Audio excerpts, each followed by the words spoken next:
Welcome to civil engineering group. आज के इस लेक्चर में आपको आरसीसी कॉलम,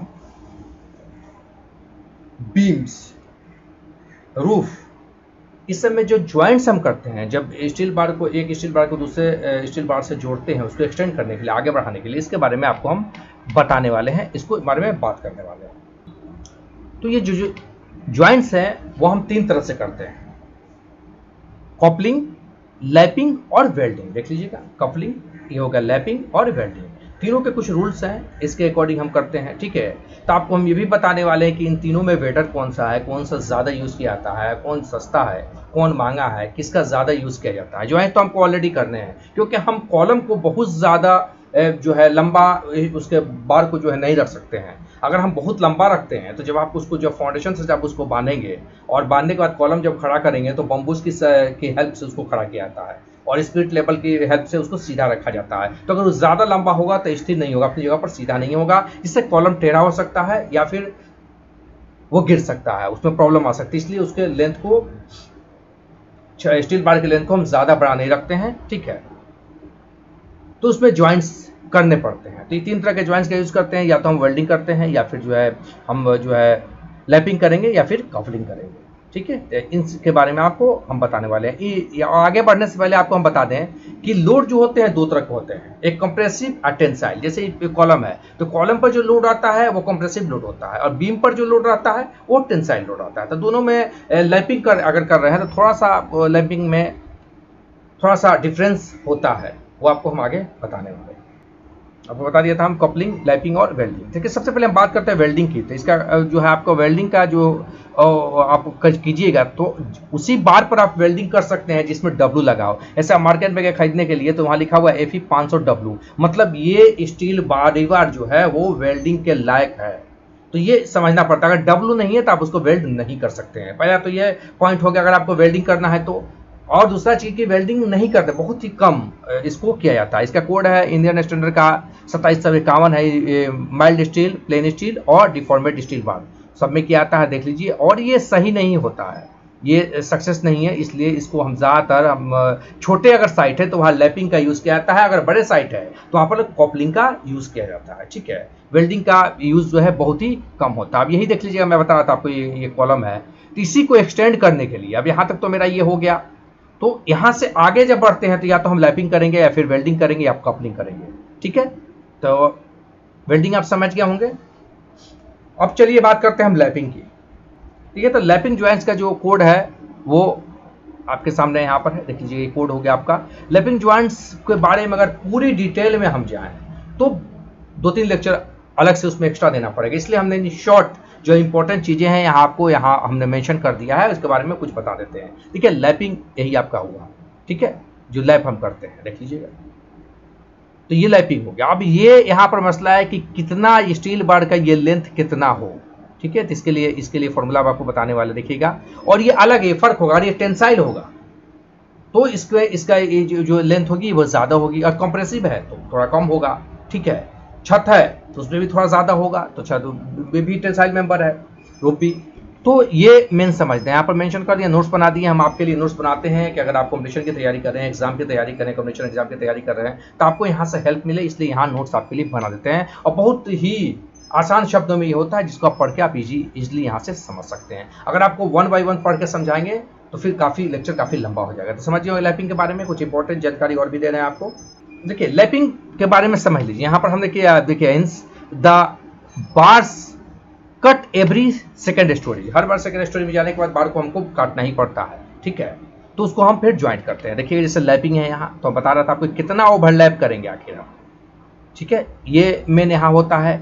तो लैपिंग के बारे में आपको जो जानिए, तो वहाँ पर आपको हम एक चीज़ यहाँ बता देते हैं कि देखिए यहाँ लिख दिया है, the straight length of lapping of bar shall not be less than 15D और 20 सेंटीमीटर। मैंने किसी भी हाल में जो लैपिंग होगा यहाँ से यहाँ तक 20 सेंटीमीटर से कम हमको नहीं देना चाहिए। ठीक है, अगर हम लैपिंग कर रहे हैं तो 20 सेंटीमीटर हमको देना ही है ये। ठीक है, यहाँ भी ये देखिएगा, अगर जो है लैपिंग इन टेंशन में तो देखिएगा LD और 30D है, और आपको देख लीजिएगा डायरेक्ट टेंशन अगर है तो 2LD और 30D, यहाँ भी हम इसको देते हैं। देखिएगा, आपको बता दिया 20 सेंटीमीटर से किसी तरह कम नहीं होना चाहिए। अब आपको अगर ज़्यादा दिमाग नहीं खर्च करना है लैपिंग के लिए और जनरली यूज़ करना है तो आप देखिएगा यहाँ यूज़ जो हमने लिख दिया है, हालांकि M20 के लिए है, लेकिन आप जनरली आप अगर 50 ले लेते हैं, 50D लेते हैं टेंसाइल के लिए, कॉम्प्रेसिव के लिए, तो ये सेफ है। आप 50D इजिली ले सकते हैं। D equal to diameter of bars 50 into 12 mm का बार है 50 इंटू 12। लेकिन लैपिंग की एक डिसएडवांटेज ये है कि आपके स्टील बार ज़्यादा खपत होते हैं। अगर आप सपोज कीजिए कि अगर कॉलम है उसमें 6 बार है तो आपको 6 बार लैपिंग करना है और कम से कम ये 30 सेंटीमीटर आपको हर एक ईच बार में आपको लैपिंग होगा और ये कई जगह होगा, उसी तरह छत में होता है, तो ये थोड़ा सा कॉस्टली हो जाता है। अगर मान लिया कि 12 mm है, 16 mm तक है तो कोई ज़्यादा प्रॉब्लम नहीं है, लेकिन अगर 20 mm का बार आप यूज़ कर रहे हैं, 25 mm है, तो इसमें थोड़ा सा ये महंगा प्रोसेस होने लगता है और प्लस ये स्पेस यहाँ पर जो देख रहे हैं ये बढ़ जाता है। ठीक है, तो कंक्रीटिंग करने के लिए अगर आप जो फॉब्रेशन वगैरह करने में थोड़ी प्रॉब्लम आती है क्योंकि ये वो भर लेगा लगभग जॉइंट पर। ठीक है, तो ये लैपिंग जो है पूरी तरह परफेक्ट नहीं है, बट जितने भी छोटे साइट है वहां पर इसका यूज किया था। अब जनरली आपको हम बता दिया, देखिएगा लैप लेंथ फॉर जो है M20 कंक्रीट के लिए आपको जो है देखिए कॉलम के लिए हम 45D, बीम्स के लिए हम 60D और स्लैब के लिए हम 60D लेते हैं। तो ये आप ले सकते हैं, कॉलम अगर है तो 45D लीजिए, बीम है तो 60D लीजिए और स्लैब अगर है तो 60D लीजिए। और कॉमनली आप चाहें तो जनरली आप 50D ले लीजिए। आपको जो है टेंसाइल में भी कॉम्प्रेसिव में भी ये सेफ है, कहीं कोई प्रॉब्लम आपको इससे नहीं होगी। ठीक है, एग्जाम्पल के तौर पर देख लीजिएगा, यहाँ पर हम बताया है लैपिंग अगर है 50D है तो देखिए यहाँ समझा 50D है तो where D equal to diameter of bars in mm। ठीक है, तो 100 लैप 50 इंटू 25 mm का स्टील बार है तो आपको 1250 mm 1250 mm 1250 mm हुआ, समझा देख लीजिएगा। यही लैपिंग हो गया आपका, देखिए यहाँ से यहाँ तक यही हो गया 450D, यानी कि ये बार भी यहाँ से 50D बढ़ जाएगा और ये बार भी 50D बढ़ जाएगा। इसी के बारे में अगर बात कर रहा था कि इतना बार आपको हर ज्वाइंट पर एक्स्ट्रा लगाने होंगे अगर आप लैपिंग कर रहे हैं तो। ठीक है, अब देखिएगा यहाँ पर टेंसाइल मेंबर में हम देख लीजिएगा यहाँ पर, तो अगर लैपिंग का है ये है तो ये गलत है, ये सही है। ठीक है, इस तरह से हाँ ध्यान देना है, अगर आपको लैपिंग कर रहे हैं तो उसके रूल्स को फॉलो करने हैं। 50D आप जनरली आप ले सकते हैं। ठीक है, अब बात करते हैं कपलिंग की। ये सबसे अच्छे होते हैं और इसमें ज़रा सा भी स्टील बार इधर से उधर नहीं होगा, बिल्कुल जो है सटीक कह ले तो ये सोल्यूशन है कपलिंग। इसमें दो तरह के होते हैं। पहला ये होगा कि आपको ऐसा होता है जिसमें इसको नीचे के स्टील बार में फिट करके हथौड़ा से मार दिया जाता है, ऊपर के स्टील बार इसमें फिट कर दिया जाता है, तो ये थोड़े अनसेफ होते हैं। ठीक है, एक इस तरह से हम करते हैं, स्टील बार को इसमें डाल देते हैं। ये दूसरा जो है मेरा देखिएगा कॉपलिंग का सबसे सेफ जो है आपका, देखिएगा ये अंदर से ऐसे होते हैं, इनमें थ्रेड बने होते हैं, देख लीजिएगा इसमें थ्रेड है, इसको इस पर लगा दिया, इस स्टील बार को इस पर लगा देंगे, ये बिल्कुल परफेक्ट होते हैं, इनमें किसी तरह की कोई प्रॉब्लम नहीं होती है और बिल्कुल मजबूत। जितने स्टील बार विदाउट कट के मजबूत होते हैं उतने ये ज्वाइंट्स आपको कपलिंग मजबूत होते हैं। तो जितने भी बड़े कंस्ट्रक्शन है जो है मल्टी स्टोरीज बिल्डिंग है वहाँ पर इनका यूज़ किया जाता है, यानी कॉपलिंग का यूज़ किया जाता है। ये बिल्कुल सेफ है, आप देख रहे हैं कितना सेफ है। यहाँ से इधर से टाइट किया गया, फिर इस छड़ को स्टील बार को यहाँ इसमें टाइट कर दिया जाएगा, बिल्कुल ये मजबूत होगा। इसका अंदर का सेक्शन आपको दिखाएं, देखिए ये कैसा होगा। ठीक है, जब आपको फाइनल करते हैं देखिएगा तो आप ऐसे हो जाते हैं, देखिए बीच में ये सिर्फ आपका हो गया, ये बिल्कुल कॉपलिंग आपकी कंप्लीट हुई यहाँ। तो ये बिल्कुल सेफ है और सबसे ज़्यादा इनका ही यूज़ किया जाता है, कॉपलिंग का ही यूज़ किया जाता है। तो तीनों तरह के जॉइंट्स में हम आपको बता दिया, अगर ये इनके लिए ये मिलता है, अवेलेबल है, इनको खरीद मार्केट से लेना पड़ता है, लेने के बाद इनको करना पड़ता है। तो ये अगर आप नहीं करते हैं तो आप जो है लैपिंग कीजिए, लैपिंग नहीं कर सकते हैं तो फिर कॉपलिंग कीजिए।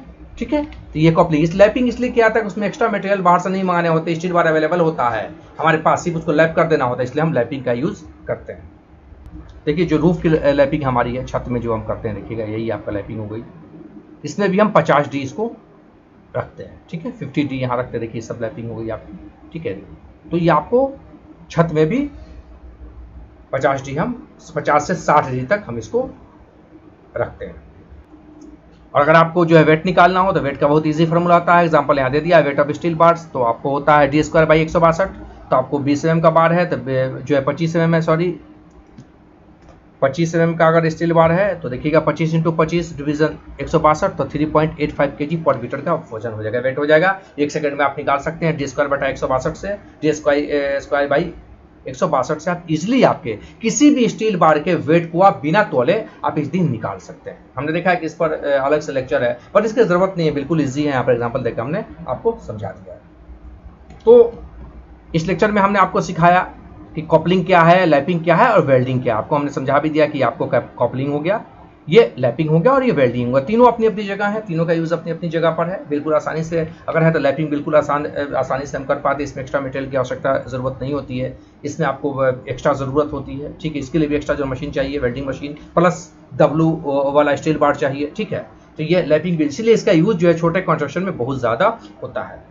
तो आई होप कि आप इसको अच्छे से समझ गए होंगे। जब किसी भी कॉलम को, कॉलम में लगे स्टील जो बार है उनको एक्सटेंड करना हो, या फिर रूफ में लगे स्टील बार को एक्सटेंड करना हो, ठीक है, या फिर बीम में लगे स्टील बार को एक्सटेंड करना हो उनको ज्वाइंट करके, तो फिर इन तीन तरह के ज्वाइंट्स का यूज किया जाता है, कॉपलिंग, लैपिंग और वेल्डिंग। आई होप कि आप इसको अच्छे से समझ गए होंगे। शिकायत या सुझाव के लिए मुझे कमेंट कर सकते हैं।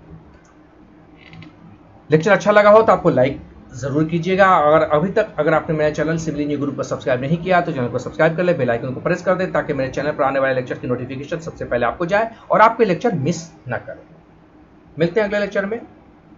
कोविड-19 का टाइम चल रहा है, इसलिए सेफ रहें, मास्क का यूज करें, सोशल डिस्टेंसिंग के रूल्स को फॉलो करें, ठीक है, और सीखें, ऑनलाइन सीखें। मिलते हैं अगले लेक्चर में, तब तक के लिए goodbye, take care, that's all.